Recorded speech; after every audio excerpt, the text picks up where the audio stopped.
Today, we're gonna look at the founding of one of the original 13 colonies, the colony of Georgia. So, if you want to learn more about how this happened, well then, let's get started. So let's start with the basics. When was Georgia founded? Well, that depends on what you mean by founded, because there were people living in what is today the state of Georgia long before Europeans showed up. And even after Europeans did show up, there are different dates depending on who you ask. But most people will say that the official founding of Georgia happened in the year 1732 when Englishman James Oglethorpe received a royal charter from King George II of England to establish the colony of Georgia in North America. But why did he do this? Well, it turns out that King George II wasn't trying to be nice. You see, for years the king had been thinking about starting another war with Spain.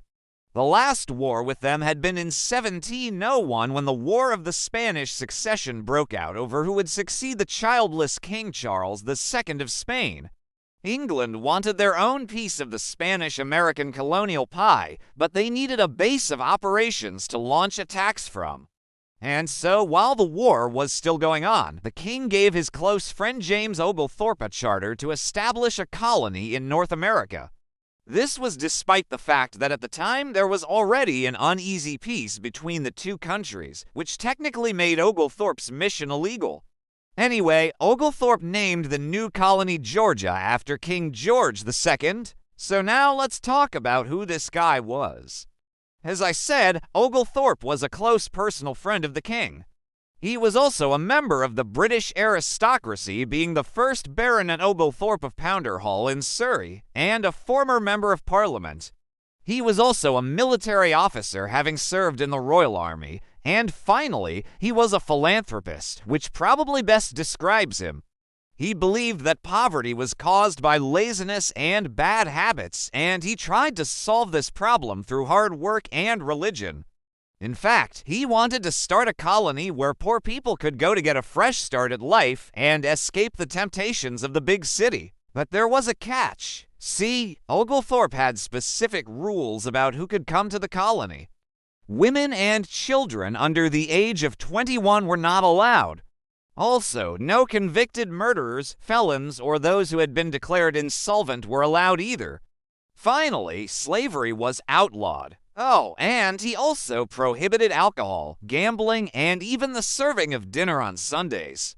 He wanted Georgia to be a haven for hard-working Protestants, but especially artisans and tradesmen who would help the colony grow. But before we move on, please make sure you're subscribed. It really helps us out.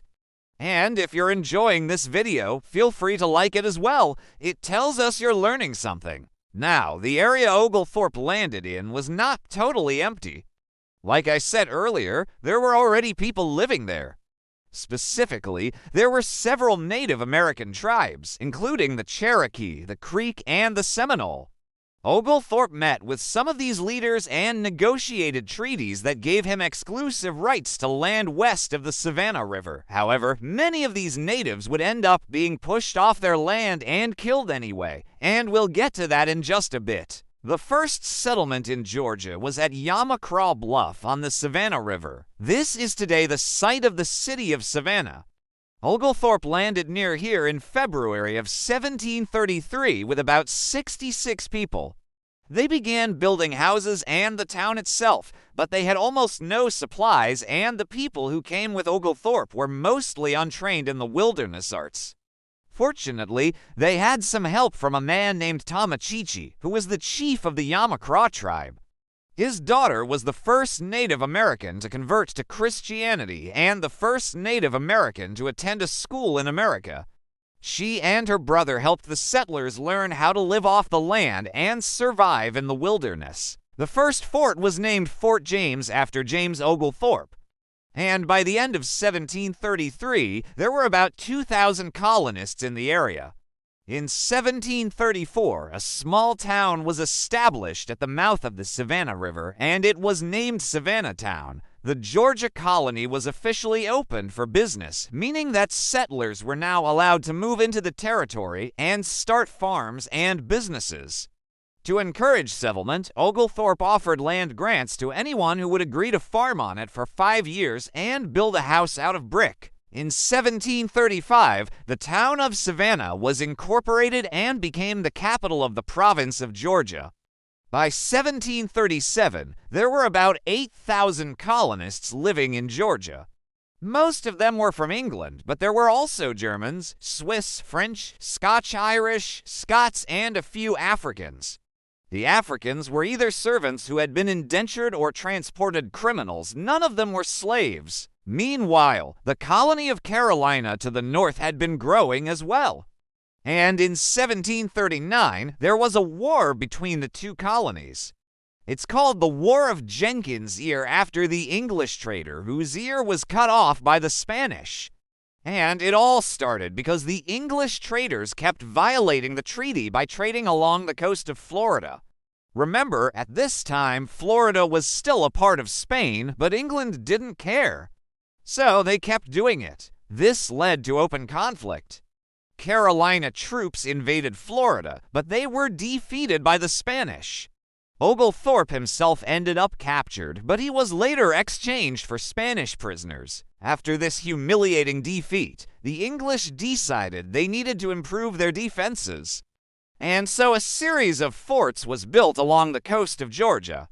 These forts were built to protect against both the Spanish and the French, who were also eyeing the Georgia colony. The forts were manned by both regular soldiers and militiamen from the colony. In 1740, Oglethorpe left Georgia and went back to England. He never returned to the colony that he had founded. Instead, he was succeeded by John Reynolds. In 1742, the colony of Georgia was officially separated from the Carolina colony. This was partly due to the efforts of James Oglethorpe, who felt that Georgia needed to be its own thing.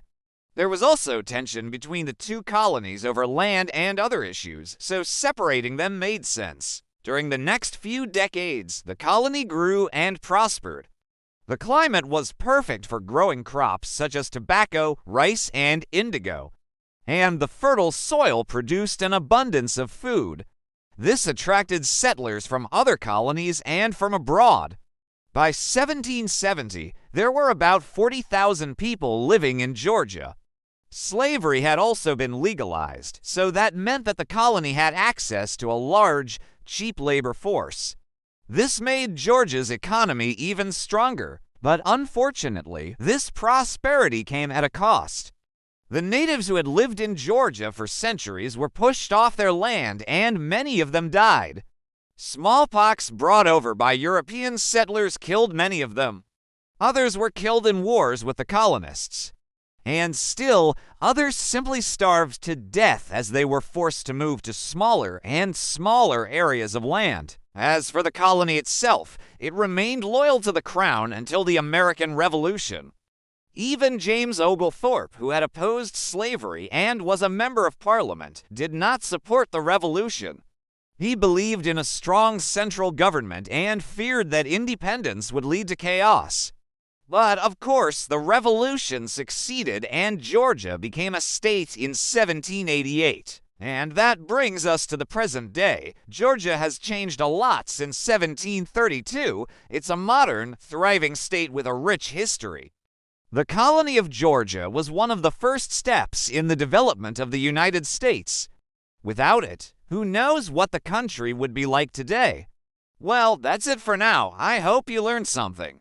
If you want to keep learning about the founding of the United States, check out our series on the Mayflower and Plymouth Colony. Thanks for watching.